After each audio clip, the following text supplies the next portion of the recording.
வணக்கம்.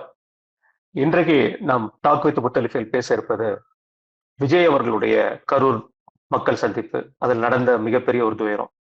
இதைத் தொடர்ந்து நேற்று இரவு அவர்களுடைய மாவட்ட செயலாளர் மற்றும் இன்னொரு நிர்வாகி அவர்களையும் கைது செய்திருக்கிறார்கள். புசி ஆனந்த் மற்றும் நிர்மல்குமார் அவர்கள் முன்ஜாமீன் மனு தாக்கல் பண்ணியிருக்காங்க. விஜய் வீட்டை சுத்தி பெரும் பரபரப்பு. இன்றைய காலம் முதல் வந்து 1 கிலோமீட்டர் தூரத்திற்கு அவர் வீடை சுத்தி போலீஸ் பாதுகாப்பு போட்டப்பட்டிருக்கு. மீண்டும் மீண்டும் விஜய் சுற்றியே ஒரு பரபரப்பு தொற்றிட்டு இருக்கு. இன்னைக்கு அதை தான் நம்ம டாக் வித் முத்தலிஃபில் பேச இருக்கோம். அண்ணா வணக்கண்ணே.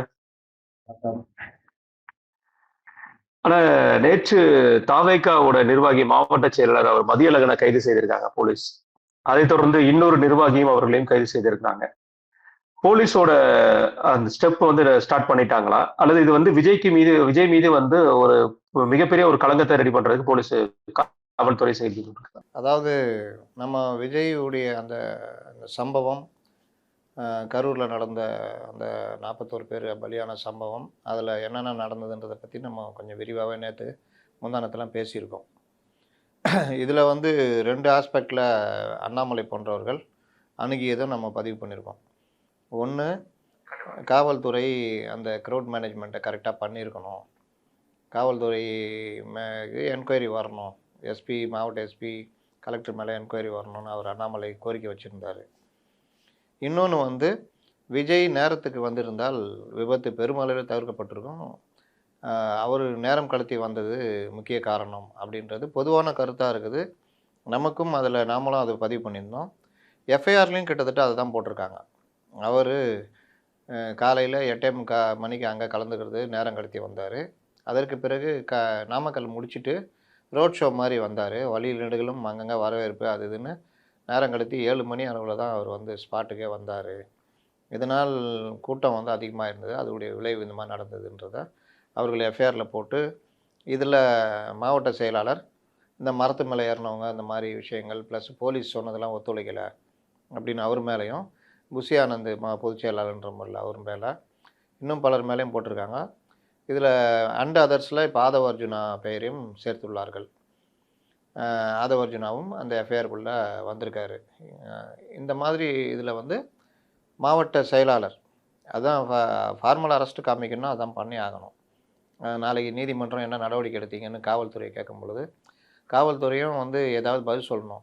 வெறுமனே எஃப்ஐஆர் போட்டிருக்கோம் சார்னா அதுவும் சரியாக இருக்காது. அந்த முறையில் 41 பேர் மரணம். இந்த விவகாரத்தில் காவல்துறை எனக்கு என்னென்னு எஃப்ஐஆர் மட்டும் போட்டுட்டு போயிடுச்சுன்றது ஒரு சிக்கலாக மாறலாம். அப்படின்றதுனால தான் நீங்கள் மாவட்ட செயலாளர் மதியழகன் ப்ளஸ் இதுக்கெல்லாம் ஏற்பாடு செய்து கொடுத்த உடன் இருந்த மாவட்ட பொறுப்பாளர் பவுன்ராஜ் அவரையும் இன்று கைது செய்திருக்காங்க. இதில் புசி ஆனந்த் அண்டு நிர்மல்குமார் கைது செய்யப்படலாம் என்கிற அச்சத்தில் அவங்க வந்து முன்ஜாமீன் கேட்டு நீதிமன்றத்தை நாடியிருக்கிறார்கள். இது ஒரு விஷயம். ஆதவ அர்ஜுனுக்கு எஃப்ஐஆரில் போட்ட விவரம் தெரியுமா தெரியல. அதனால் அவர் தரப்பில் நீதிமன்றத்தை நாடவில்லை என்று தெரிகிறது. இதில் அண்ட் அதர்ஸில் இன்னும் யாரை வேணாலும் சேர்க்கலாம், யாரை வேணாலும் கைது செய்யலாம். இது ஒரு பார்ட்டு. இதில் நம்ம சொல்ல வர்றது என்னென்னா, இது மாதிரி எல்லாம் நடக்கும்னு தான் நம்ம திரும்ப திரும்ப அவர்களுக்கு எச்சரிக்கை விடுத்துகிட்டே இருந்தோம். இந்த மாதிரி கூட்டங்கள் வர்றவங்கள ஒழுங்குபடுத்த வேண்டிய முதல் பொறுப்பு தாவேகாக்கு இருக்குது, குறிப்பாக தாவேகா தலைவர்களுக்கு இருக்குன்றதை நம்ம திரும்ப திரும்ப வலியுறுத்திகிட்டே வந்தோம். ஏன் வலியுறுத்தணும்னா, நீதிமன்றமும் சரி, பொதுமக்கள் கருத்தும் சரி, இவர்கள் கூட்டம் நடத்திவிட்டு செல்லுகின்ற இடங்களிலெல்லாம் இருக்கின்ற மக்களும் சரி வைக்கின்ற பொதுவான குற்றச்சாட்டு, இவர்கள் எதற்கும் அடங்க மாட்டேங்கிறாங்க. மேலே ஏறுறாங்க, உடைக்கிறாங்க, கூரை மேலே ஏறி நிற்கிறாங்க, மின்கம்பம் மேலே டிரான்ஸ்ஃபார்மர் இதுன்னு ஏறுறாங்க, உயிருக்கு ஆபத்தான வேலையில் ஈடுபடுறாங்க. இன்னொன்று, இவர்கள் வந்து கூட்டம் நடத்திட்டு போனால் அந்த இடமே ஒரு மாதிரி போர்க்களம் ரணக்களம் மாதிரி ஆகிடுது. இதை விஜய் அவர்கள் கட்டுப்படுத்தவே மாட்டேங்கிறாங்கன்றது ஒரு பெரிய குற்றச்சாட்டாக அங்கே இருக்கிற நேரடியாக பார்க்கின்ற மக்கள் பாதிக்கப்படுகிறவர்கள் வைக்கின்ற குற்றச்சாட்டுன்றப்போ நம்ம எல்லோருமே இதை சுட்டி காமிச்சோம். குறிப்பிட்ட சிலர், பல பத்திரிகைகள் சிலர் வந்து இதை கொண்டாடிக்கிட்டு அவர்களிடமே பேட்டி எடுத்துக்கிட்டு அவர்களுடைய அந்த கொண்டாட்ட மனநிலையை ஒரு காட்சியாக மட்டுமே காண்பித்து ஒரு பொறுப்பான செய்தியாக வெளியிடாமல் போனதுடைய விளைவு அவர்களுக்கும் என்ன ஆகிடுச்சுன்னா, நம்ம இப்படிலாம் பண்ணால் டிவியில் காமிப்பாங்க, நமக்கு இது ஒரு பெருமை என்கிற ரீதியில் போனதை நம்ம பார்த்தோம். இதில் இன்னொரு கட்டமாக குழந்தைகளை அழைத்து வரக்கூடாது, பெண்கள், வயதானவர்கள், கர்ப்பிணிகள், மாற்றுத்திறனாளிகள் வரக்கூடாதுன்னு சொல்கிறதுக்கு காரணம் இப்போ தெரியுதா? இது என்னன்னா, இந்த சம்பவம் என்னைக்கோ ஒரு நாள் தான் நடக்கும். ஆனால் இது எப்போ நடந்துடக்கூடாதுன்றதுக்காக தான் காவல்துறையும், நீதிமன்றமும், பொதுவானவர்களும் எச்சரிப்பது. ஏன்னா, ஒரு வாகனத்தை நம்ம சாலையில் இயக்கும்போது விபத்து நடக்கும்னு தெரிஞ்சு தான் நம்ம வண்டி ஓட்டணும். அந்த முன் சிந்தனை இல்லைன்னா விபத்து நடந்துரும். ஒரு தெருவில் போய் வலது பக்கம் திரும்புகிறோன்னா ஹார்ன் அடிக்கணும், ஸ்லோ பண்ணணும், நேராக நம்மளை தாண்டுறவங்கள வழி விட்டுட்டு நம்ம வலது பக்கம் திரும்பணும் அப்படின்ற ஒரு முன் சிந்தனை ஒரு ஓட்டுநருக்கு இல்லைன்னா, நான் பாட்டில் போவேன்யா, வேகமாக போய் ரைட்டு திரும்புவோன்னா எதிர்ப்புறம் வரோம் நீங்களும் மோதி விபத்தாயிடும். வாழ்க்கையும் அப்படி தான். அப்போ அதற்காக தான் இந்த மாதிரி எச்சரிக்கைகள். ஒரு பொதுக்கூட்டம்னா தன்னெழுச்சியாக கூடுவார்கள். ஒரு க்ரௌடு வரும்பொழுது க்ரௌட் மென்டாலிட்டின்னு ஒன்று இருக்கும். நம்ம என்ன தப்பு பண்ணாலும் யாரும் பார்க்க போகிறதில்ல, என்ன வேணால் பண்ணலாம், சும்மா இருக்கிறவங்க கூட எதாவது பண்ணுவான். அப்போ அந்த க்ரௌடை கட்டுப்படுத்துகிற முதல் பொறுப்பு அந்த கூட்டுகின்ற கட்சிக்கு, 2வது பொறுப்பு காவல்துறைக்கு. இப்படி தான் நம்ம பார்க்குறோம். அப்போ அந்த பொறுப்பை இவர்கள் உணரவே இல்லை அப்படின்றது ஒவ்வொரு இடத்துலையும் பார்த்தோம். குறிப்பாக விஜய். அவர் தெரிந்து செய்தார், வேண்டுமென்றே செய்தார்னு சொல்ல முடியாது. ஆனால் பொறுப்பற்ற முறையில் அவர் அனுபவமின்மை. அவர்கள் கூட்டம் இருக்கவங்க யாருமே கூட்டத்தை நடத்துனவங்க, பெரிய அரசியல் கூட்டங்கள் நடத்துனவங்க இல்லை.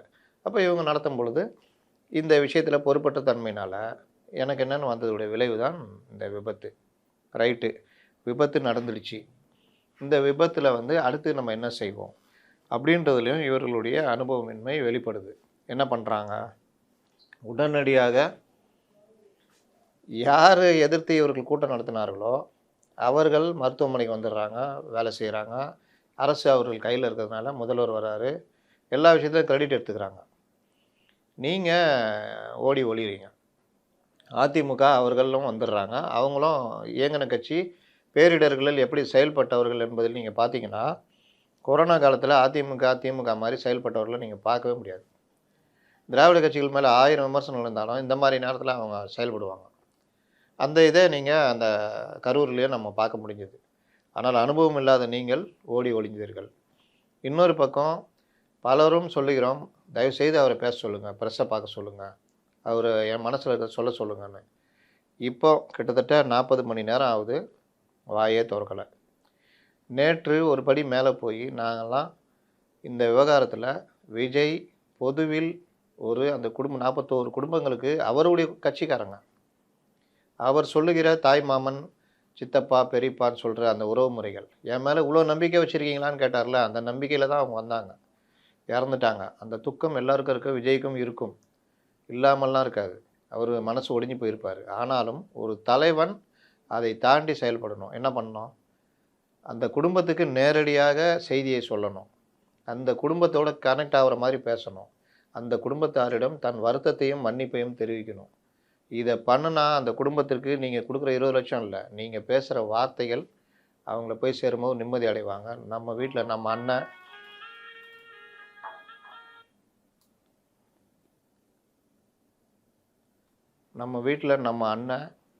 நம்முடைய தாய்மாமன், நம்முடைய சித்தப்பா, நம்முடைய பெரியப்பாவாக இருந்து விஜய் பேசுகிறாருன்ற ஒரு இது இருக்கும். அது இல்லாமல் நீங்கள் ஓடி ஓடி ஒளிஞ்சிங்கன்னா உங்கள் மேலே இன்னும் கோபம்தான் வரும். கோபத்தை தூண்டுகிற மாதிரி செயல்கள் வரும். உங்களை ஆதரித்து உங்களை வீட்டிலேருந்து ஏர்போர்ட்லேருந்து இடம்னு சுற்றி சுற்றி ஒவ்வொரு நிகழ்வும் எடுத்த ஊடகங்கள் இன்றைக்கு உங்களுக்கு எதிராக செய்திகளை போட்டுக்கொண்டு தலைமறைவா விஜய், வீட்டுக்காவலில் விஜய், இப்படியெல்லாம் போட்டுக்கிட்டு இருக்கிறாங்க. இதுதான் உலகன்றதை புரிஞ்சிக்கணும். அதனால் இந்த விவகாரத்தில் அவர்கள் இப்போவும் தப்பு பண்ணிக்கிட்டு இருக்காங்கன்னு தான் நான் பார்க்குறேன். கண்டிப்பா. இதை தொடர்ந்து நேற்று ஆதவ அர்ஜுனா அவர்கள் ஒரு ட்விட்டர் ஒன்று போட்டிருந்தாருன்னு போட்டுட்டு உடனே அதை டெலிட் வேற பண்ணியிருந்தாரு. அவர் அந்த ட்விட்ல போட்டிருக்கும் போது யங்ஸ்டர்ஸை ஏதோ ஒரு விஷயத்துல தூண்டி விடுற மாதிரி இருக்கு, அதனால சொல்லி அவர் மேலேயும் பல்வேறு விமர்சனங்கள் அந்த ட்விட்டர் பேஸ் பண்ணி வந்திருக்கு. அந்த ட்விட்டர் எப்படி பாக்குறீங்க, அதை டெலிட் பண்ண வேண்டிய காரணம் என்ன நினைக்கிறீங்க? இவர்களுக்கு நான் சொன்னேன்ல, இவர்கள் விஜய் கட்சி ஆரம்பிக்கிறாரு. கட்சி ஆரம்பிக்கும் பொழுதே அந்த கட்சியுடைய தன்மை, நீங்கள் அந்த விக்கிரவாண்டி மாநாட்டில் சொன்னது, நாங்கள் மாற்று அல்ல, தேவைக்கேற்ப வருபவர்கள், மக்களோடு இருப்பவர்கள் அப்படின்ற வசனங்கள்லாம் சொன்னீங்க. அந்த வசனத்தை உணர்ந்தீர்களா அப்படின்னு பார்த்தா அது ரொம்ப முக்கியம். மாற்றுன்றதே ஒரு பெரிய வார்த்தை. நான் மாற்றே கிடையாது. வழக்கமா எல்லாரும் மாரியும் நான் வரல. நான் வேற விதமா வர்றேன் அப்படின்னு சொல்லும்பொழுது, கூடுதல் எதிர்பார்ப்பு வந்தது. அப்பொழுது இந்த கட்சி வேற லெவல்ல போகுதுன்னு ரொம்ப பேர் எதிர்பார்ப்புல பல கட்சியின் தலைவர்கள் எல்லாம் உள்ள வந்தாங்க. உங்களுக்கு ஆலோசனை சொல்றதுக்கு மிகப்பெரிய இக்கட்டான நேரத்துலலாம் அரசியல் செய்த பலரும் இருந்தார்கள். குறிப்பாக கே.எஸ். ராதாகிருஷ்ணன், மலகருப்பையா, ஜெயந்தி நடராஜன் போன்றவர்கள். அவர்கள் எல்லோரையும் நீங்கள் புறக்கணித்தீர்கள். அவமானப்படுத்தி வெளியில அனுப்பிச்சீங்க. இன்னும் பிற கட்சிகள்லேருந்து உங்க கூட வர்றேன்னு சொன்னவங்கள எல்லாரையும் வெளிய அனுப்பிச்சீங்க. யாரையும் கிட்ட சேர்க்கல. நீங்க உங்களுடைய அனுபவமின்மைக்கு அ சாதகமான ஆட்களை கூட வச்சுக்கிட்டீங்க. அனுபவமின்மை இருக்கு அப்படின்னா, அனுபவம் உள்ளவர்களை சேர்க்கும் பொழுது அது ஓரளவுக்கு minus minus into minus, minus ப்ளஸ்ன்னு வரும்போது உங்களுக்கு ஒரு சாதகம் வரும். ஆனால் நீங்கள் உங்களுடைய இப்ப நானே ராஜா நானே மந்திரி படத்துல விஜயகாந்த் பார்த்தீங்கன்னா, அவர் தகுதிக்கு ஏத்த ஆளுங்களே கூட வச்சிருப்பாரு. அந்த மாதிரி இவர் தகுதிக்கு ஏத்த மாரி புஷி ஆனந்த். புஷி ஆனந்த் உங்கள் நண்பரா இருக்கலாம். உங்களுடைய இவர உங்கள ஃபாலோ பண்றவரா இருக்கலாம். உங்க மன்றத்துல எல்லாம் சிறப்பா செயல்பட்டுருக்கலாம். எல்லாம் பண்ணியிருக்கலாம். ஆனால் புஷி ஆனந்த் ஒரு அரசியல் கட்சிக்கு பொதுச் செயலாளராக தகுதி உள்ளவரா? அப்படின்னு பார்த்து தான் நியமிக்கணும் அப்படின்னு நானு டே 1லேருந்து நான் சொல்லிக்கிட்டு இருக்கிறேன். இன்னைக்கு அது நிரூபணம் ஆவுதா? புஷி ஆனந்த் என்கிற நபர் எதற்கும் லாயக்கில்லாதவர்னு இன்னைக்கு ஓடி ஒளியறதுல தெரியுதா? இதைத்தான் நான் திரும்ப திரும்ப சொல்றேன். நீங்க எதிர்த்து போரிட வேண்டிய டீம் மிகப்பெரிய டீமு. ஒரு ஆஸ்திரேலியா கிரிக்கெட் டீம்னு வச்சுக்கங்க. நீங்க ஓமன் டீம் மாரி இருக்கீங்க. அப்போ நீங்க பிராக்டிஸ் நல்லா பண்ணணும்னா, ரோட்ல கிரிக்கெட் விளையாடுறவன கூட்டு கேப்டனா போட்டு அமுச்சு விட்டீங்கன்னா எப்படி? 2வது பால்ல போல்ட் ஆக்கி அமுச்சுருவாங்க. உங்கள 10 ரன் கூட தாண்ட விட மாட்டாங்க. அதை தான் நான் திரும்ப திரும்ப சொன்னேன். ஒரு வலுவான பொதுச் செயலாளர் இருக்கணும். உங்களுக்கு மைனஸ் இருக்கு. பேசுறது எல்லாமே இருக்கு. அப்போ நீங்க வலுவான ஒரு பொதுச் செயலாளர் வச்சீங்கன்னா, அவரு எல்லாத்தையும் பார்த்துக்குவாரு. பிரஸ்ஸ பார்க்கறது, பேசுறது, கொள்கைகள உருவாக்குறது, கட்சிகளுக்கு பதிலடி குடுக்குறது எல்லாம் அவரு பார்த்துக்குவாரு. அந்த மாரி ஆட்கள கூட வச்சீங்கன்னா, நீங்க சினிமா டிக்கெட்டு வித்தவரையும், இந்த ஈவென்ட் மேனேஜ்மென்ட் பண்ணவரையும், மன்றத்த பார்த்துட்டுன்னு கூட வச்சீங்கன்னா, இப்போ பிரச்சனை நெருக்கடின்னு வரும்போது ஓடி போறாங்க. அவங்களுக்கு தெரியல. இன்னும் நெருக்கடி, இன்னும் கைது நடவடிக்கைன்னு வந்தா எப்படி போவாங்கன்னு தெரியாது. உண்மையிலேயே நான் விஜயை நினைத்து பரிதாபம் தான் பட வேண்டியது இருக்குது. ஏன்னா, அவர் நோக்கம் நல்லதாக இருந்தாலும், அவர் அதற்கான படைகளை திரட்டும் பொழுது, சரியான தளபதிகளை தேர்ந்தெடுக்கணுன்றது தான் ரொம்ப முக்கியம். இவங்க சரியில்லன்னு எப்படிங்க நீங்க சொல்லுவீங்க? அப்படின்னா, சொல்ற உரிமை நமக்கு இல்ல. ஆனால், அவர்கள் சரியில்லாதவர்கள் என்பதை அவர் ஒவ்வொரு நடவடிக்கையிலும் அவங்க காமிக்கும் பொழுது, அதை சுட்டிக்காட்டுற உரிமை நமக்கு இருக்குது. நீங்க போற பாதைக்கு இவர்கள் இது இல்ல. லாங் டிரைவ் போறீங்கன்னா, 4 டயர் நல்லா இருக்கணும். உங்க வண்டியில ஃபியூல் இருக்கணும். வண்டி கண்டிஷன் நல்லா இருக்கணும். எல்லாம் இருக்கணும். 4 டயரும் வழுக்க டயரா போட்டுக்கிட்டு, ஆ ரிசர்வ்ல பெட்ரோல் வச்சுக்கிட்டு, வண்டி கண்டிஷன் நல்லா இல்லாம, ரேடியேட்டர் சரியில்லாம நீங்க லாங் டிரைவ் போனீங்கன்னா, மாட்டிக்குவீங்கன்னு சொல்றோம். நீ என்ன என் வண்டிய குறை சொல்றன்னு சொன்னா நம்ம ஒண்ணும் பண்ண முடியாது. 2வது ஆதவ அர்ஜுனாவுக்கு வரேன். ஆதவ அர்ஜுனா ஒரு அரசியல் தலைவர் அல்ல.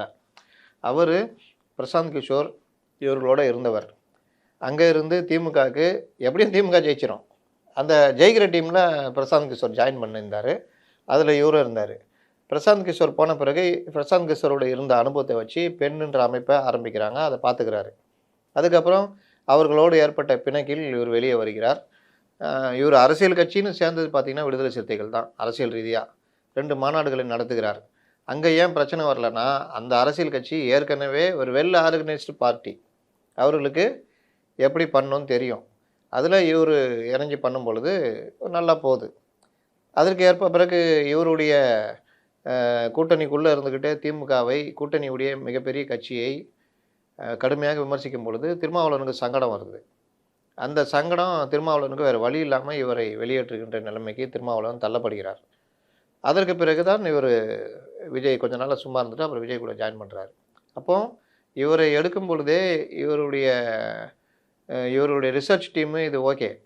ஆனால் அரசியல் ரீதியாக இவர் தயாராகாத ஒரு நபர் அப்படின்றத புரிஞ்சிக்காமல் எடுத்தது தான் சொல்லலாம். அவருக்குரிய பாகம் கொடுத்தது கரெக்டு, ப்ரொபகண்டா செக்ரட்டரி அதெல்லாம் ஓகே, கரெக்டாக போகுது. ஆனால் இந்த மாதிரி நேரத்தில் அவர் விஜயை சரியாக வழி நடத்துறதுக்கு அவருக்கும் பொறுப்பு இருக்குது. ஏன்னா ப்ரெஸ் மீட்டோ மற்ற விஷயங்களோ இல்லை. ஆனால் அவருடைய அனுபவமின்மையை நேற்று அவர் வெளிப்படுத்துகிறார். எந்த விஷுவலை போடுறாருன்னா, இந்த ஆம்புலன்ஸை போக விடாமல் காரை குறுக்க விட்டு தகராறு பண்ணிகிட்டு இருப்பாங்க அந்த இளைஞர்கள். அவர்களே போலீஸ் வந்து முதல்ல கெஞ்சும், வண்டியை எடுத்து ஓரம் விடு, ஆம்புலன்ஸை போக விடுங்க அப்படின்னா வண்டியை விட்டு இறங்கிடுவாங்க. அவங்க இறங்கிட்டு வண்டியை எடுக்க மாட்டோம்னு தகராறு பண்ணுவாங்க போலீஸ்கிட்ட. ஒரு கட்டத்தில் அந்த ஏசி கடுப்பாகி ஒரு அறை விடுவார். அதுக்கப்புறம் போலீஸ் அடிக்க ஆரம்பிச்சோன்னா அந்த டீம் சிதறி ஓடும்.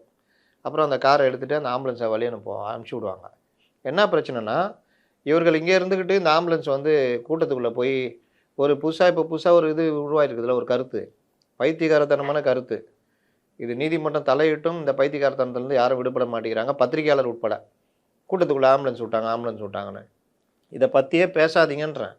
கூட்டத்துக்குள்ளே ஆம்புலன்ஸை தப்பாக விட்டால் கூட விட்டுருங்க, அதை பற்றி தொடாதீங்க. ஏன்னா ஆம்புலன்ஸு தவறான நோக்கத்துக்கு போனாலும் நல்ல நோக்கத்துக்கு போனாலும் அது ஆம்புலன்ஸு. அந்த ஆம்புலன்ஸு ஒரு நோயாளியை ஏற்றும் போது லைட் பிளிங்க் பண்ணிட்டு தான் போவான், சைரன் போட்டு போக மாட்டான், காலியாக தான் போவான்.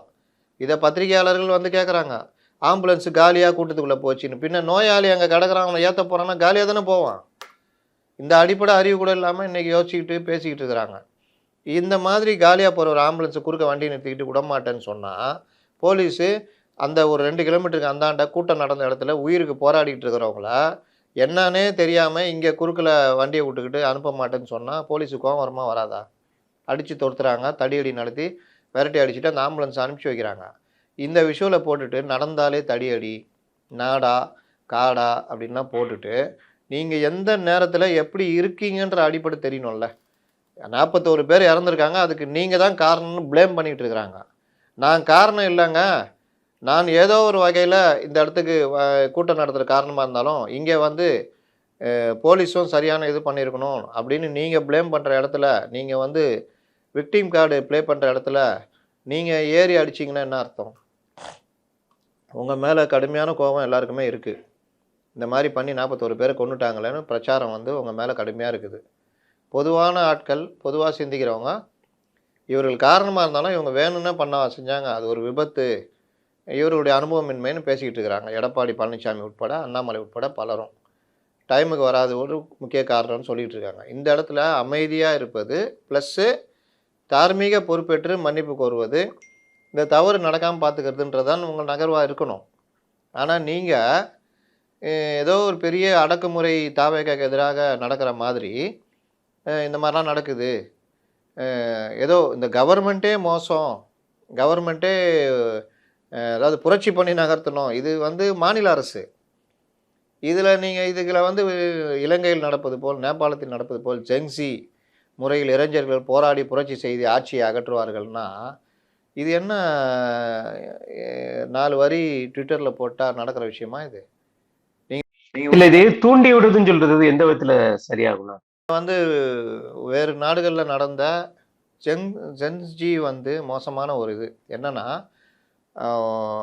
ஒரு கருத்துக்கு, அரசுக்கு எதிரான கருத்துக்கு ஒரு வன்முறையை தூண்டுறதுக்கு சமூக வலைதளங்களை பயன்படுத்தி இந்த இளைஞர் கூட்டம் இப்போ வராங்களே இவங்களுக்கு, அதே மாதிரி இளைஞர் கூட்டம் அது என்ன ஏது நல்லது கெட்டது தெரியாது, முழுவதும் இறங்கி நாட்டுக்கு எதிராக வன்முறை. இன்றைக்கி பார்த்தீங்கன்னா நேபாளில் தான் நடந்தது, இலங்கையில் நடந்தது, லடாக்கில் கூட அது கிளம்பும் போது கரெக்டாக அந்த எம்பியை கைது பண்ணி வேறு மாநிலத்து சிறையில் அடைச்சிட்டாங்க. இன்றைக்கி சமூக வலைதளங்கள் மூலிமா ஒரு கருத்து தவறாக உடனடியாக பரப்பப்படும், அது தப்பு ரைட்டுன்னு நடக்கிறதுக்குள்ளே பெரிய கலாட்டம் ஆகிடும். இது ஆயிடுச்சுன்னா நீங்கள் பெரிய போலீஸ் படையோ இராணுவத்தையே கொண்டு வந்தால் கூட சரி பண்ண முடியாது. பெரிய அளவில் வன்முறை ஆகிடும், பொது சொத்துக்களுக்கு சேதம் வரும், பெரிய பிரச்சனையாகும். அப்போ அந்த மாதிரி நேரத்தில் தலைவர்கள் ரொம்ப பொறுப்புணர்வோடு நடந்துக்கணும். இப்போ வந்து ஒரு மாதிரியான மனநிலையில் தாவேகா தொண்டர்கள் இருக்கிறாங்க. விஜயை கைது பண்ணிடுவாங்களோன்னு நேற்றுலாம் பிரச்சனை கிளப்புறாங்க. இந்த அடிப்படை அறிவு கூட இல்லை. நேற்று பார்த்தீங்கன்னா விஜய் வீட்டுக்கிட்ட இந்த போலீஸ் பாதுகாப்பு போட்டிருக்காங்களா, பொதுவாக போலீஸ் எங்கெங்கெல்லாம் பாதுகாப்பு இருக்காங்களோ அன்றைக்கி நைட் ரவுண்ட்ஸ் வர்ற ஏசியோ இன்ஸ்பெக்டரோ எல்லா இடத்தையும் டச் பண்ணி அவங்க பட்டா புக்குன்னு ஒன்று வச்சுருப்பாங்க, அந்த புக்கை வாங்கி சைன் பண்ணிவிட்டு போவாங்க. இது செக் பண்ணுறது. ஏன்னா இது போலீஸ் நடைமுறை. இல்லாட்டி நீங்கள் பாதுகாப்பு போட்டதுக்குன்னு அர்த்தம் இருக்குது. விஜய் வீட்டுக்கு போய் 2 பேர் பாதுகாப்பில் இருங்கன்னா, இவர் எங்கேயாவது ஒரு இடத்துல உட்காந்து தூங்கிட்டு இருந்தாங்கன்னா இது போலீஸ் நடைமுறை. அந்த ரவுண்ட்ஸ் வரும்பொழுது அங்கங்கே இருக்கிற பீட் போலீஸை பட்டா புக் வாங்கி சைன் பண்ணிட்டு போவாங்க. இவங்களாம் பிறகு இந்த மாதிரி நடைமுறை, போலீஸ் நடைமுறை. இது விஜய் வீட்டுக்கிட்ட நேற்று பட்டா செக் பண்ணுறத விஜயை கைது பண்ண போகிறாங்கன்னு இந்த இவர்கள் தலைமையை முடிவு பண்ணி வழக்கறிஞர்கள் 4 பேரை சைதாப்பேட்டை கோர்ட்டில் போய் நில்லுங்கன்றாங்க. அந்த வழக்கறிஞர்கள் என்னங்க, அவங்க ஜூனியர்ஸு, நாங்கள் என்ன பண்ண போகிறோம், இது உண்மையான்னு விசாரிச்சு சொல்லுங்கன்னு நம்மக்கிட்ட வேற ஒரு ஆள் மூலியமா அப்படி இப்படி வருது. நம்ம ஏங்க என்னங்க இது என்ன கொஞ்சம் கூட அடிப்படை அறிவு இல்லையா? விஜய் பேரு எஃப்ஐஆர்லயே இல்ல. எஃப்ஐஆர்லயே இல்லாத ஒரு ஆள எப்படிங்க போய் கைது பண்ண முடியும்? இது என்னங்க இது காமெடியா இருக்கு. இன்னொன்னு விஜயை கைது பண்ற தவற அரசு செய்யுமா? செஞ்சால் அடுத்த செகண்ட் விஜய்க்கு பெரிய அளவுல ஆதரவு வராதா? வராதா? அப்படியே நிலைமை தலைகீழாயிடுமேங்க. எந்த அரசும் இந்த வேலைய பண்ணாதுங்க. என்ன யோசிக்கிறாங்க இவங்க? அப்படின்னு நான் திட்டிட்டு விசாரிச்சப்போ, நான் இதே பதில தான் எனக்கும் சொன்னாங்க. சார் யாராவது விஜய போய் அரெஸ்ட் பண்ணுவாங்களா? எஃப்ஐஆர்லயே அவர் பேர் இல்ல. என்ன சார் இது நீங்க கேட்குறீங்கன்ற மாரி தான் வந்துச்சு பதிலு. அப்போ நம்ம சொல்லி அனுப்புறோம். கிளம்பி போங்க. அதெல்லாம் ஒண்ணும் கிடையாது. அரெஸ்ட்லாம் கிடையாதுங்க. அது பட்டா புக்ல சைன் பண்ண வ வ ஒரு உயர் அதிகாரி போனா உடனே அரெஸ்ட்ன்னு முடிவு பண்ணுவீங்களா? அப்படின்னு. அப்போ இது என்னன்னா, இவர்களுக்கு இந்த அளவு கூட நாலேட்ஜ் இல்லாதவர்கள தான் விஜய் கூட வச்சிருக்காரு. இவர்கள் எப்படி இக்கட்டான நேரத்தில பண்ணுவாங்கன்னு தெரியல. யார எதிர்த்து சண்டை போட போறாங்க? எமர்ஜென்சி போன்ற இக்கட்டான மத்திய அரசு இது தேடி தேடி இது பண்ண இது. இன்னும் பல இப்ப ராஜீவ்காந்தி படுகொலையில குற்றம் சாட்டப்பட்டு, அநியாயமாக குற்றம் சாட்டப்பட்டு, திமுகவினர் விரட்டி விரட்டி கைது செய்யப்பட்ட அந்த காலகட்டம். இந்த மாரி பல காலகட்டங்களை கடந்து வந்த திமுகவை எதிர்த்து சண்டை போடுற இயக்கம், நாங்க தான் மாற்று திமுகன்னு இறங்குறீங்கன்னா, நீங்க எப்படி இருக்கணும்? நீங்க வந்து இந்த ஜெங்ஸி இப்ப நீங்க கேட்டீங்கல்ல, இந்த மாரி விஷயங்கள்ல இப்ப விஜய் அரெஸ்ட் ஆக போறாரோ, என்ன நடக்க போதோ, இந்த மாரி அந்த பதட்டத்துல அந்த குழந்தைகள் இருப்பானுங்க. அந்த அவருடைய தொண்டர்கள். அப்போ வந்து அந்த கட்சியுடைய உயர் பதவியில இருக்கிற இவர்கள் பெரிதாக பார்க்கின்ற விஜய்க்கு அடுத்த இடத்துல இருக்கிற ஆதவ் அர்ஜுனா, நாட்டில் புரட்சி வெடிக்க வேண்டும். இலங்கை போல, நேபாளம் போல ஒரு மாற்று அரசை வந்து பண்றதுக்கு இளைஞர்கள் புரட்சி வெடிக்க வேண்டும்னு போட்டா, யோசிச்சு பாருங்க. இத பார்த்துட்டு தன்னெழுச்சியாக போராட்டத்துல இறங்கி அரசுக்கு எதிரா வன்முறை வெடிச்சிச்சு வச்சுக்கங்க. அப்ப இந்த ட்வீட் அத தூண்டுற மாரி அமையுதுல்ல.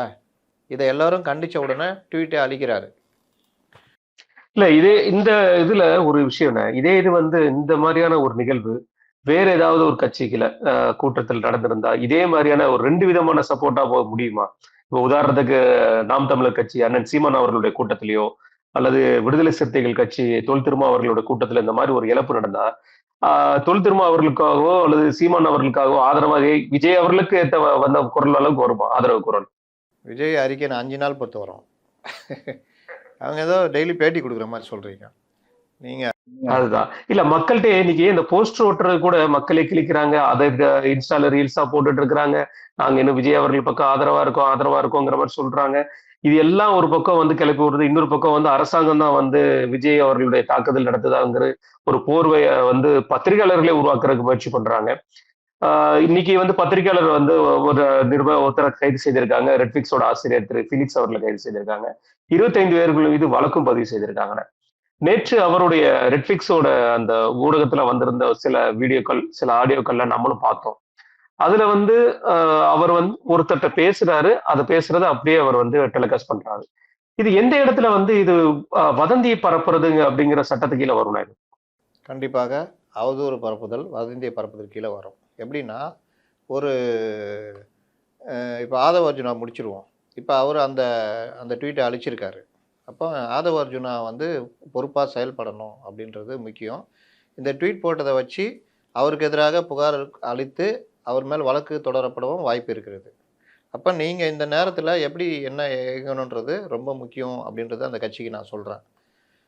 ஊடகங்கள் நிலை. ஊடகங்கள்ல 2, 3 வகை இருக்குது. மெயின் ஸ்ட்ரீம் மீடியா இன்னைக்கு கிட்டத்தட்ட ஆளுங்கட்சியுடைய ஆதரவு மீடியாக்களாக மாறிப்போச்சு. அவங்க டிபேட்டு எல்லாமே இதுதான். அப்போ அவருடைய அசைன்மெண்ட்டே என்னன்னா, விஜய் அழித்தொழிக்கப்பட வேண்டியவர். விஜய்னா விஜய் இல்ல. விஜய் கட்சி அழித்தொழிக்கப்பட வேண்டிய கட்சி. விஜய் கட்சி அகற்றப்பட வேண்டிய கட்சின்ற அளவுக்கு அஜெண்டா கொண்டு போய்க்கிட்டு இருக்கிறாங்க. இது ஒரு பார்ட்டு. இதுல ஏன் விஜய் இந்த இடத்துல ஃபெயிலியர் ஆகுறாருன்னா, இவர்களுடைய ஸ்ட்ராட்டஜிஸ்ட்னு ஒருத்தர் சுத்திட்டு இருக்காரு பாருங்க. அவரு வந்து எல்லா பத்திரிகையாளரோடையும் வம்பிழுத்து வச்சிருக்காரு. சண்டை. சண்டைன்னா நேரடியாவோ, மறைமுகமாவோ ஆணவம். பத்திரிகையாளர்கள் பொதுவாக ஸ்ட்ராட்டஜிஸ்ட்டு அப்படின்னா, இவர் தான் ஸ்ட்ராட்டஜிஸ்ட்டா? அவர்கிட்ட பேச விரும்புவாங்க. என்ன சார் நடக்குது? என்ன விஷயம்னு. அப்போ அவர்களோட ரொம்ப நட்புறவோட பேசி, நல்ல ஒரு நட்புறவை வளர்த்து வச்சிருந்தா, இது போன்ற நேரங்கள்ல அவர்களுக்கு அது சாதகமா அமையும். இவர் அரைகுறை தானே இவரு. அதனால ஆணவத்தில யார் ஃபோனும் எடுக்கிறதில்ல. தெனாவட்டா பேசுறது. 2வது இவரு இவரு நினைக்கிற மெயின் ஸ்ட்ரீம் மீடியால 2, 3 நிருபர்கள் இருக்காங்கன்னா, அவர்களை பெருசா நினைச்சுக்கிறது. அந்த நிருபர்கள் எங்கே திருச்சி ஓடுவாங்க அந்த நேரத்தில்ன்றதெல்லாம் அவருக்கு தெரியாது. பத்திரிகை ஆசிரியர்கள், ஃப்ரீலான்ஸ் ஜேர்னலிஸ்ட்டு மற்றவர்களோட இவர்கள் எந்த அளவுக்கு தொடர்பு வச்சுருக்காங்களோ, பொறுப்புள்ள ஒரு செய்தியாளர்களோட தொடர்பு வச்சுருக்காங்களோ, அது இவர்களுக்கு இந்த மாதிரி இக்கட்டான நேரத்தில் உதவுன்றத இவர்கள் சுத்தமா அதை பற்றி கவலையே படல. அதனுடைய விளைவும் இன்னைக்கு விஜய்க்கு எதிராக இந்த கருத்துருவாக்கம் நடக்குது. இதில் நம்மளெல்லாம் திட்டிகிட்டு இருக்காரு. எங்களெல்லாம் திட்டி ஆள் வச்சுலாம் திட்டிகிட்டு இருக்காங்க. ஆனாலும் நாம் பொறுப்புணர்வோட இவர்களுக்கு சப்போர்ட் பண்ணிகிட்டு இருக்கிறோம். இவர்களுக்கு எதிராக சில பத்திரிகையாளர் போட்டதையும் நம்ம கண்டிக்கிறோம். இந்த நேரத்தில் இந்த வேலைலாம் பண்ணாதீங்க, விஜயை முழு குற்றவாளி ஆக்காதீங்க, குற்றம் நடந்திருக்குது, அதற்கு அவரை போய் பெரிய கொலை குற்றவாளி மாதிரி சித்தரிக்காதீங்கன்னு நம்மளும் சொல்லிக்கிட்டு இருக்கிறோம். ஆனால் இந்த ஜான் போன்றவர்கள் இப்போ வரைக்கும் யாரு கூடயும் தொடர்பில் இல்லை, எந்த இதுவும் இல்லை. சில பேருக்கு பல சலுகைகள் பண்ணி இவருக்கு ஆதரவாக செய்தி வர வேலையை மட்டும் பண்ணியிருந்தார் இவ்வளோ நாளாக. இது ஒரு ஸ்ட்ராட்டஜிஸ்ட் வேலையான்னு பார்த்தீங்கன்னா சிரிப்பு தான் வருது. இது ஒரு பார்ட்டு. இன்னொரு பார்ட்டு, ஊடகங்கள் இன்றைக்கி யூடியூப்னு பார்த்தீங்கன்னா ஒரு மைக்கு, 2 மைக்கு, 2 கேமரா, ஒரு ஆங்கர் இருந்தால் என்ன வேணால் பண்ணலாம். அது அவங்களுடைய வேலை என்னென்னா, எது நல்லா போகுது, 1,00,000 இது போதா, வியூஸ் போதா, உடனே அவரை தேடி போய் பேட்டி எடு. பீச்சில் உக்காந்துக்கிட்டு ஒரு பெண்மணி, நான் பார்க்குற ஒரு நல்ல சேனலு இப்போ எப்படி போயிடுச்சுன்னா, ஒரு லேடியை கொண்டு வந்து பீச்சில் உட்கார வச்சுக்கிட்டு பீச்சில் என்ன நடக்குதுன்னு நமக்கு சொல்கிறாங்களாம். இவங்க பாருங்கள் கட்டி பிடிச்சிக்கிறாங்க, இவங்க இதை பண்ணுறாங்கன்னு. இது தெரியாதா பீச்சில் என்ன நடக்குதுன்னு? இதை போட்டு 2 லட்சம் 3 லட்சம்னா இந்த பாணியிலேயே போகிறாங்க. இன்னொருத்தர் என்ன பண்ணுறது, கட்டுக்கதைகளாக பேசுறது, ரவுடிகளை பெரிய ஹீரோக்களாகி பேசுறது. அவர் நல்லா பேசுகிறாரு, அவர் பேசுகிறதுலாம் 2 லட்சம் 3 லட்சம் போகுதுன்னா, சமுதாயத்தில் இவர்கள் வெறுக்கப்பட வேண்டியவர்கள்ன்றதை மாறி அவர்களை ஹீரோவாக காட்டி, அவர் 7 அடி, அவர் கையை வச்சு குத்துனாருன்னா 10 பேர் விழுந்துருவான். இப்படி ஹீரோக்களாக ரவுடிகளை காட்டுற ஒரு ட்ரெண்டு. இன்னொன்று, நடிகைகளை பற்றி ஆபாசமாக பேசுறது, அவர் கூட படுத்தாங்க, இவங்க கூட படுத்தாங்கன்னு அது ஒரு இது. இது எல்லாமே லேக்ஸில் போவோம். அதை நோக்கி ஒரு செட்டு ஓடுது, அதை வச்சு வருமானமும் பார்க்குது, மற்றவர்களே கேவலமாகவும் பார்க்குது. எப்படி இருக்கா நம்ம விளங்காமல், நாங்களாம் பார்த்தியா அப்படின்ற மாதிரி. அப்புறம் 2 பெரிய சேனல் இருக்குது யூடியூப்பில். அவர்கள் வேலை என்னென்னா, ஒரு பக்கம் அரசியல் எடுப்பாங்க, ஒரு பக்கம் சமையல் எடுப்பாங்க, ஒரு பக்கம் அறிவியல்னுவாங்க, இன்னொரு பக்கம் மட்டமான பச்சையான கொச்சையான சினிமா சைடில் மற்ற இதில் வந்து வச்சுக்கிட்டு பேஜ் வியூ பண்ணிக்கிட்டு, அப்புறம் எதெல்லாம் நெகட்டிவ் இருக்குதோ அதையும் செய்தியாக்கி அதுலேயும் காசு பார்க்குற வேலை பண்ணுவாங்க. அப்போ இவர்களை பார்த்து நம்மளும் அப்படி போகணுன்னு யூடியூப்பில் சில பேர் போகிறாங்க. இப்படி இருக்கிற இவங்க எல்லாருமே, இந்த யூடியூபர்ஸ், இந்த பத்திரிகையாளர் எல்லாமே பார்த்தீங்கன்னா எங்கேயாவது பயிற்சி பெற்று இருக்கிறார்கள், ஏதாவது ஒரு அனுபவம் இருக்கிறது, சட்டம் பற்றிய ஞானம் இருக்கிறது, எது டெஃபர்மேட்டிவ் இல்லாத கண்டென்ட்டு, எது பொறுப்பான கண்டென்ட்டு, சமுதாயத்துக்கு பொறுப்பாக எதை பேசணும், இது எதுவுமே இல்லாத ஒரு சாதாரண ஒரு இந்த ஆப்ரேஷன், இந்த கேள்வி கேட்குற இடத்துல உட்கார தகுதியை தாண்டி வேறு எதுவும் தெரியாது. இப்படிப்பட்டவர்கள்லாம் இன்றைக்கி நான் பார்க்குறேன். இதில் இன்னும் சில பேர் கெட்ட வார்த்தைகள் பேசுகிறது, ஆபாச வார்த்தைகள் பேசுகிறத வச்சுலாம் யூடியூப் பண்ணிக்கிட்டு இருக்கிறாங்க. அதுவும் தனி. ஏன்னா எல்லாத்தையும் தான் கேமரா எடுக்கும், எல்லாத்தையும் தான் போடும். யூடியூபுடைய கண்டென்ட் அந்த மாதிரி. இவர்கள் தான் இன்னைக்கு ஆக்கிரமிச்சுக்கிட்டு இருக்கிறாங்க. இதில் நல்லதை நம்ம திரும்ப திரும்ப திரும்ப சொல்லிக்கிட்டு இருக்கிறோம். என்கிட்ட வர்றவங்களுக்கே நான் சொல்கிறது, தம்ப்நெயில் கரெக்டாக போடுங்க, மிஸ்லீடு போடாதீங்க, ஆபாசமான கேள்விகளை, அவதூறான கேள்விகளை கேட்காதீங்க, அவதூறாக யாராவது பேசினா கூட அவங்க தடை பண்ணுங்க. ஒரு பேஜ் வியூ நல்லா போகுதுன்றதுக்காக பேஜ் வியூக்காக போய் எதையும் கண்டென்ட்டும் பண்ணாதீங்க. அது நாளைக்கு உங்களுக்கே எம்மனாக மாறும்.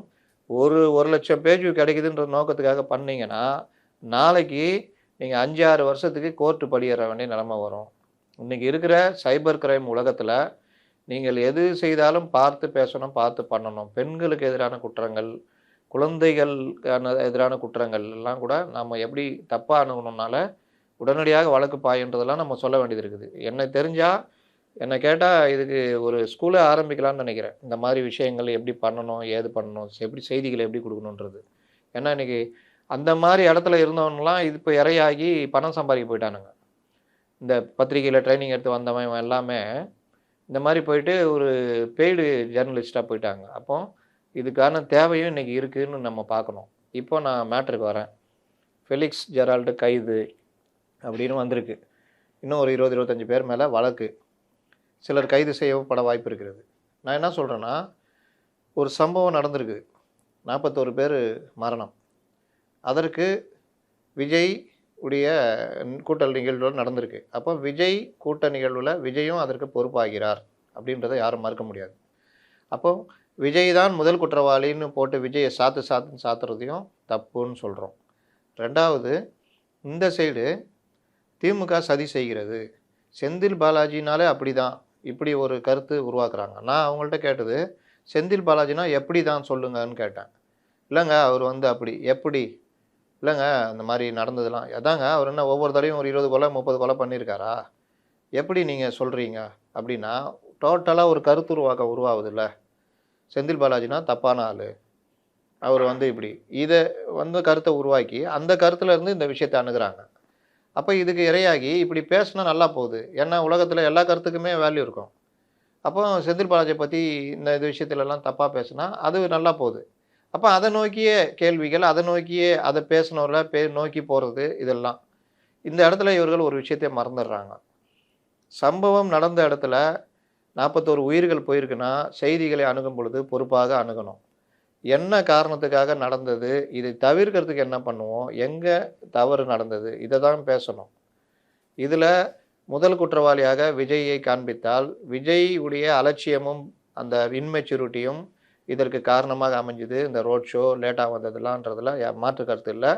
அதை ஒன்றை வச்சே விஜயையும் போட்டு சாத்துறதும் சரியில்லைன்றது தான். ஆனால் விஜய்க்கு சுட்டி காமிக்கணும், வழக்கை அவர் சந்திச்சா ஆகணுன்றத மாற்று கருத்து இல்லை. இந்த பக்கம் 41 உயிர் எப்படி போச்சு தெரியுமா? போகும்போதே ஆக்சிஜன் எடுத்துட்டாங்க. செந்தில் பாலாஜி ஆட்கள் கார் வண்டிக்குள்ளே இருந்தாங்க, கத்திலாம் வச்சுட்டு கூட்டத்தில் இருக்கவங்களாம் கீறினாங்க, அதை பண்ணாங்க இதை பண்ணாங்க. செந்தில் பாலாஜியை பற்றி பேசும்போது தான் இது நடந்தது. இப்படி வந்து கருத்துக்கள் திரும்ப திரும்ப பேசப்பட்டது. செந்தில் பாலாஜி எப்படி நேரத்துக்கு கரெக்டாக ஹாஸ்பிட்டலுக்கு போயிட்டாரு, சுகாதாரத்துறை அமைச்சர் எப்படி 10 பேருன்னு சொல்கிறாரு, உடனடியாக எப்படி 10 இது ஆச்சு, போஸ்ட்மார்ட்டம் ஏன் 6 மணிக்கு மேலே பண்ணாங்க. இதுக்கு இந்த மாதிரியே சுற்றி ஒரு வலைப்பின்னல் பின்னப்பட்டு பொதுமக்கள் மத்தியில் ஒரு பதற்றத்தை ஏற்படுத்துகிற வேலை பண்ணாங்க. அதனால் எப்படின்னா அதோடைய அர்த்தம் என்னென்னா, இந்த உயிர்கள் ஒரு விபத்தாக உயிர் பிரியவில்லை, அவர்கள் உயிர் பறிக்கப்படவில்லை. ஜன நெரிசல்ன்றது ஒரு அந்த இடத்துல அவ்வளோ கும்பல் கூட்டினதுனால எதேர்ச்சியாக நடந்தது, இது ஒரு விபத்து அப்படின்றத மறுதளித்து இது விபத்து இல்லை திட்டமிட்ட சதி, 41 பேருடைய மரணத்துக்கு முன்னாடி திட்டமிட்ட சதி இருக்குது, அதை இவங்க பண்ணாங்கன்ற மாதிரி கருத்தை உருவாக்குறாங்க. இது ரொம்ப மோசமான ஒரு நிகழ்வு. இதனுடைய விளைவு என்ன ஆகும்னா, பொதுமக்கள் மத்தியில் பதற்றம் வரும். அது கலாட்டாவாக மாறலாம், வன்முறையாக மாறலாம், என்னென்னா பண்ணலாம். இப்போ சொல்கிறாருல ஜங்ஜி, இப்போ இந்த மாதிரி நடந்திருக்கு, வேணுன்னே பண்ணிட்டாங்க, அப்போ அந்த ஜங்ஜி மாதிரி புரட்சி தொடரணும்னா, ஒருவேளை இதனால் ஈர்க்கப்பட்ட தாவேக இளைஞர்கள் எங்கேயா போராட்ட வன்முறையில் இறங்கினாங்கன்னா அது ரொம்ப மோசமானது. நாம் பத்திரிகையாளர்கள் நம்மக்கிட்ட இந்த மாதிரி சொல்கிறாங்க. அப்போ என்கிட்டயே சொன்னாங்க, செந்தில் பாலாஜி இப்படி அப்படின்னு. சொல்லுப்பா எந்த அடிப்படையில் சொல்கிறேன்னு கேட்டேன். சார் ஆம்புலன்ஸ்லாம் உள்ளே போச்சு சார். ஆம்புலன்ஸ் போதான் செய்யும், இல்லை காலியாக போச்சு. நோயாளியை ஏற்றணுன்னா காலியாக தான் போவோம், வேறு என்ன, வேறு தான் இருந்தால் சொல்லு. இல்லை சார் 2 ஆம்புலன்ஸ் போச்சு. ஆமாம் போச்சு, அது இப்படி போய் அப்படி போயிடுச்சு. எப்படி சொல்கிறீங்க, இப்படி போய் அங்கே போச்சுன்னு உங்களுக்கு எப்படி தெரியும் அப்படின்னா அது பதில் இல்லை. இந்த மாதிரி காதால் கேட்டது எங்கேயாவது யாராவது பேசுனதெல்லாம் கொண்டு வந்து கருத்தை உருவாக்குறது. இதில் நாம் பேட்டி எடுக்கிறோம்ல, அதில் நமக்கு பொறுப்பு வேணும். பேட்டி எடுக்கும் பொழுது ஒரு ஆளை கூட்டு வந்து உட்கார வைக்கிறோம், அவர்கிட்ட கேட்குறோம், அவர் கட்டுக்கதைகள் சொல்லுவார். ஏன்னா அவருக்கு சட்ட ஞானமோ மற்ற விஷயமோ இருக்காது. அவர் ஒரு ஒரு இந்த மனப்பான்மையில், ஆமாங்க 10 பேர்கிட்ட கத்தியோட பார்த்தேங்க, இடுப்பில் குத்துனாங்க, கீழே தள்ளி கழுத்துலேயே மிதிச்சாங்க, வண்டியில் போகும்போது அந்த இது ஆக்சிஜன் இதை எடுத்தாங்க, கட்டையை வச்சு அடித்தாங்க, செந்தில் பாலாஜி ஆள் தாங்க வண்டிக்குள்ளே போனாங்கன்னு சொன்னாங்கன்னா நீ எப்படி சொல்கிற? முதல்ல கேட்கணும்.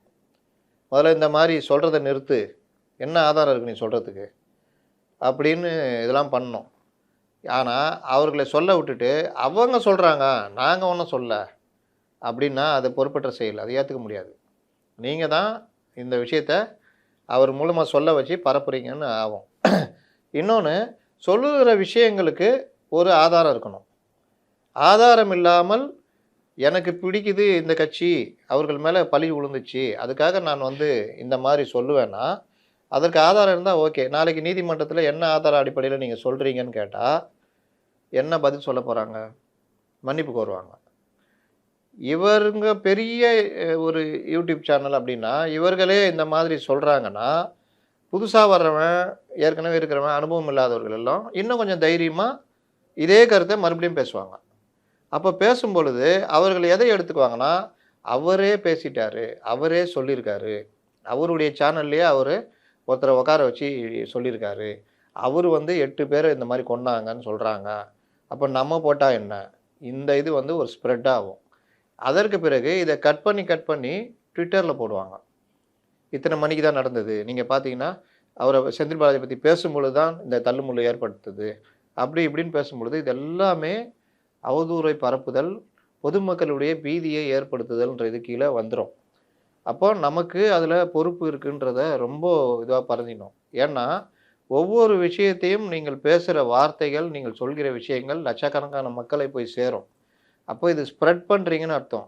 அப்ப ஆதாரம் இல்லாத ஒரு விஷயத்த ஸ்ப்ரெட் பண்ணும்பொழுது, அது சமுதாயத்துல ஒரு மோசமான நிகழ்வை ஏற்படுத்தும். அதற்கு நம்ம காரணமா இருக்கக்கூடாதுன்றது எப்பவுமே பத்திரிகையாளர்கள் உறுதியா இருக்கணும். ஒரு விஷயத்தை ஆதார அடிப்படையில சொல்லணும். அப்படி சொல்லாத பொழுது போலீசார் இந்த விவகாரத்துல தலையிடுவாங்க, வழக்கு போடுவாங்க. நீதிமன்றத்துல நீங்க அதற்கு ஆதாரத்த குடுக்கணும், பதில் சொல்லி ஆகணும். ஆனா என்ன வந்து இப்படி பண்ணிட்டாங்க, அப்படி பண்ணிட்டாங்கன்னு புலம்பலாம் முடியாது. நீங்க ஒவ்வொரு தடவையும் நமக்கு கீழ இருக்கிறவங்களுக்கும் நம்ம சொல்லிக் குடுத்துட்டே இருக்கணும். இப்ப இருக்கிற இளைஞர்கள் எல்லாரும் இப்ப வந்திருக்கவங்க எல்லாருமே, இந்த மாரி இப்ப நான் சொன்ன மாரி மனப்பான்மையில இருக்கிறவங்க தான். அவரு சொல்லிட்டாரு, அது கரெக்ட்டா இருக்கும். அப்ப நம்மளும் அதே இதுல இயங்கணும். நமக்கு நம்ம வேலை செய்ற இடத்துல பேஜ் வியூ கொண்டு வரணும். அப்பதான் நம்ம வேலை நிலைக்கும். இன்னும் கொஞ்சம் நமக்கு மரியாதை இருக்கும். பேஜ் வியூக்காக நம்ம என்ன வேணா செய்யலாம் அப்படின்னு. இன்னொன்னு அந்த இளைஞர்களுக்கு என்ன புரியுதுன்னா, நம்ம பேஜ் வியூ இந்த வேலைய பண்றோம்னா, ஆ இது வந்து நம்ம வழக்கா மாறும் அப்படின்னு தெரியாத இளைஞர்கள் தான் அதிகம்.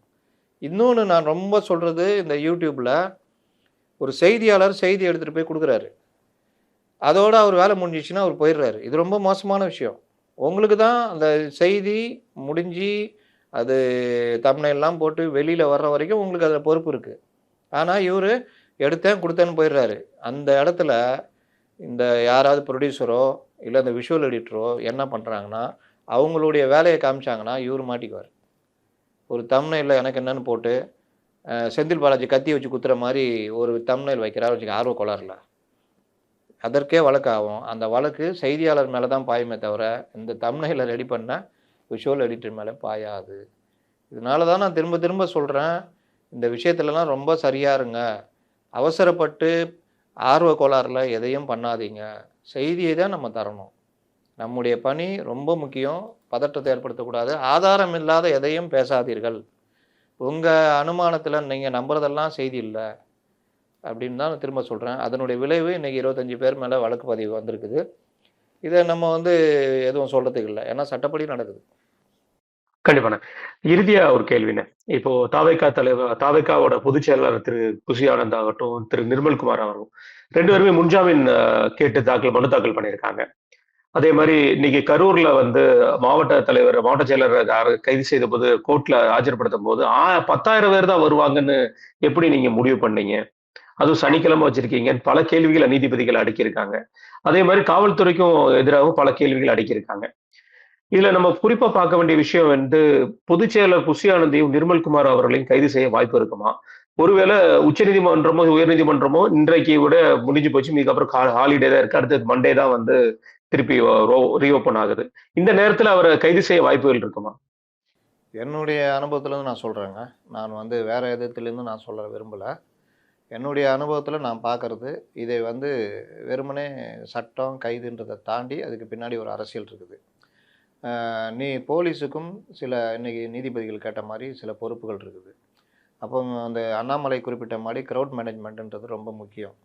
அப்போ இவ்வளோ பெரிய கூட்டம் கூடியிருக்கு. இவர் எனக்கு என்னன்னு 7 மணிக்கு வராருன்னா, அனுமதிக்க கூடாதுன்றதுல யாருக்கும் மாற்று கருத்து இருக்க முடியாது. அப்போ அனுமதிச்சாலும் முன்னாடியே நின்னு பேசுங்கன்னு சொன்ன மாரி போலீஸ் அதிகாரிகள் சொன்னத கடுமையா கடைப்பிடிச்சிருக்கணும். விட்டுறக்கூடாது. சரி நடந்துடுச்சு. இப்போ நீதிமன்றம் கேள்விகளை வைக்கிறது. அது காவல்துறையும் பதில் சொல்லுது. இவர்களும் சொல்லுகிறார்கள். இது 1. இப்ப 10,000 பேர்ன்னு சொல்லிட்டு எப்படி நீங்க பர்மிஷன் வாங்குனீங்கன்னு கேட்குறாங்கன்னா, அந்த மதியழகன் பாவம். இந்த 10,000 பேருக்கு மேல கூட்டிட்டு வந்தது முழு பொறுப்பும் விஜய் தான் சேரும். ஏன்னா, விஜய்யையும், ஆதவ் அர்ஜுனாவையும் அவர் தான் புரொபகண்டா செக்ரட்டரி. அவரையும் புஷி ஆனந்தை தான் சாரும். ஏன் சொல்றேன்னா, நீங்க மதியானம் 2 மணிக்கு போயிருந்தீங்கன்னா, அங்க 10,000 இல்ல கூடுதலா 15,000 இருந்திருக்கும் முடிஞ்சிருக்கும். இப்ப நீதிபதிகள் கேள்வி கேட்க வேண்டிய அவசியம் வந்திருக்காது. ஆனால், நீங்க வந்து காலையிலேருந்து இந்த இது பண்றீங்க. 4 மணிக்கு மேல ஒரு கிரவுடு சேருது. அதான் ரொம்ப பிரச்சனை அந்த கூட்டத்துக்கே. நீங்கள் நேற்று போஸ்ட்மார்ட்டம் ரிப்போர்ட் பார்த்தீங்கன்னா ஒரு 2-3 நிமிடத்தில் மரணம் நிகழ்ந்திருக்குன்றாங்க தள்ளுமுள்ளில்.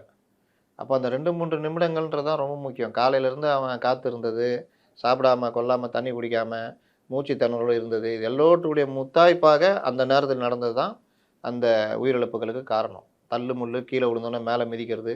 பெரும்பாலானோர் நான் சொன்ன மாதிரி இந்த ரிப் எலும்புலாம் உடஞ்சி உள்ளுறுப்புகள் பாதிக்கப்பட்டு தான் உயிரிழந்திருக்காங்க. இது ஸ்டாம்பேடில் இதுதான் நடக்கும். கழுத்தில் மிதிப்படுவோம், தொண்டை இங்கெல்லாம் உடஞ்சிரும், பிறப்புறுப்பில் மிதிப்பட்டு இறந்துருவாங்க. இன்னொன்று மூச்சு திணறி இறந்துருவாங்க. ஆக்சிஜன் கிடைக்காது. ஏன்னா மொத்தமாக நிற்கும் பொழுது ஆக்சிஜன் அந்த இடத்துல கம்மியாக தான் இருக்கும். அதையும் மீறி ஒரு ஹீட் உருவாயிருக்கும்.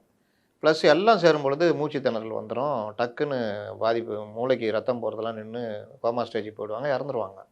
அப்போ இந்த மாதிரி விஷயங்கள்லாம் வந்து நடக்கிறதுனா, நீங்கள் ஒரு பொறுப்பு இவர்களுக்கு இருக்கணும்னு ஏன் திரும்ப திரும்ப சொல்கிறேன்னா, இந்த மாபு 4 மணிக்கு மேலே 6 மணி வரையும் ஏறி இருக்கிறது ஒன்று. இவர் வரும்போது ஒரு கூட்டத்தை கூட்டு வந்தது. இது எல்லாம் சேர்ந்து ப்ளஸ் அந்த இடம் குறுகலான இடம். இது விபத்துக்கு காரணம்.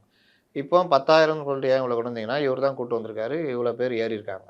இந்த கூட்டத்தை 2 மணியில் முடிச்சிருந்தா இதாயிருக்கும். போலீஸுக்கு அண்ணாமலை கேட்குற மாதிரி இந்த உச்சி வெயிலில் பர்மிஷன் கொடுக்குறது, இது எதுவுமே வச்சுக்கூடாது.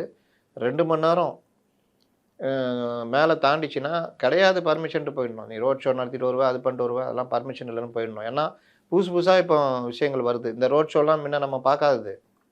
பரப்புரைனா நேராக வந்து பரப்புரை பண்ணிட்டு போவாங்க. இல்லையா வருங்காலங்களில் விஜய்க்கு பர்மிஷன்னா, நீ கூட்ட இடத்துக்கு ஒரு குறிப்பிட்ட தூரத்தில் ஹெலிகாப்டர்லேயோ இதுலையோ வந்து இறங்கி நேராக கூட்டத்தில் வந்து அட்டெண்ட் பண்ணணுன்ற மாதிரி, இதுவும் டைமுக்கு வரணும் அப்படின்ற மாதிரி ரெஸ்ட்ரிக்ஷன்லாம் பண்ணால் தான் சரியாக இருக்கும். இது ஒரு முக்கியமான விஷயம். இன்னொன்று இப்போ நீங்கள் சொன்னீங்க வழக்கு போட்டிருக்காங்க இதுன்னு. இந்த தாவேகாவினர் அவருடைய தைரியத்தை பாருங்கள். இந்த வழக்குக்கே அவங்க சிதறாங்க. ஒவ்வொருத்தரும் அவர்களுக்குள்ள ஒரு பயம் வெளிப்பாடுலாம் தெரியுது. அதனுடைய விளைவு தான் நம்ம பார்க்குறோம். இப்போ இவர்கள் இந்த பயத்தை பயன்படுத்தி இப்போ பாஜகவோ அதிமுகவோ அவர்களை தங்கள் பக்கம் இழுக்கிறதுக்கு ட்ரை பண்ணலாம். நாங்கள் உங்களுக்கு துணையாக இருக்கிறோம், எங்கள் கூட்டணியில் இணையுங்கள்னு சொல்லிட்டு. இதில் ரொம்ப நெருக்குனாங்கன்னா, ஒரு வேளை என்னுடைய அனுபவத்தில் சொல்கிறேன், ஒரு வேளை ரொம்ப நெருக்குறாங்க, எல்லாரையும் கைது பண்ணக்கூடிய சூழ்நிலை வருதுன்னா, இவர்கள் புது ஆட்கள் வேறு வழி இல்லாமல் சரிங்க ஓகே நாங்கள் வந்துடுறோம், எங்களுக்கு நீங்கள் ப்ரொடெக்ஷன் கொடுங்கன்னு திமுகவே தாவேகாவை விஜயையும் தாவேகாவையும் என்டிஏ கூட்டணி நோக்கி தள்ளக்கூடிய சூழ்நிலையை உருவாக்குகிறார்கள் அப்படின்னு தான் ஆகும். அப்படி ஒரு வேளை உருவாக்குனாங்கன்னா அது திமுக பேக் ஃபயர் ஆகிடும். இப்போ நம்ம சொல்கிறோம் நம்ம அனுபவத்தை வச்சுன்னா இது அவர்களுக்கு இன்னும் நல்லா தெரியும். ஆளுகின்றவர்களுக்கும் உளவுத்துறைக்கும் மற்ற அதிகாரிகளுக்கும் மற்றவர்களுக்கும் தெரியும்.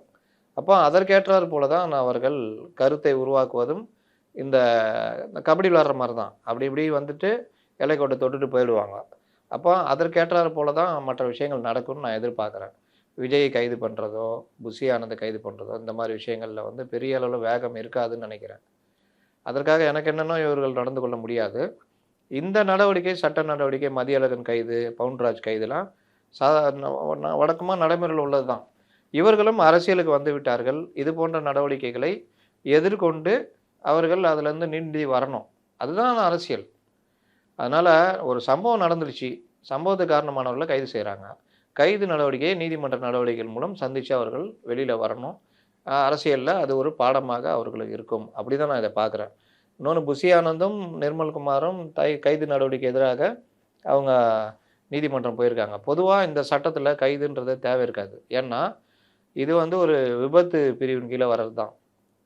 ஆனாலும் பொதுவான மக்களுடைய மனநிலை, மக்களுடைய கோபம் இதெல்லாம் பயன்படுத்தி அரசு கைது நடவடிக்கையில் இறங்கிறதுக்கு பார்க்கும். அதை எதிர்த்து தான் இவர்கள் இப்போ நீதிமன்றம் போயிருக்காங்க. நான் சொல்ல வருவது, இவர்களை இப்படிலாம் போட்டு கைதுன்னா இவர்கள் எல்லோரும் மொத்தமாக எப்போ சரணம்ன்ட்டு பாஜக பக்கம் என்டிஏ பக்கம் போயிட்டாங்கன்னா நஷ்டம் திமுக தான் அப்படின்றதான் நான் அரசியல் ரீதியாக இந்த விவகாரத்தில் பதிவு செய்ய விரும்புகிறேன். கண்டிப்பாக உங்கள் நேரத்தையும் கத்தையும் நன்றி.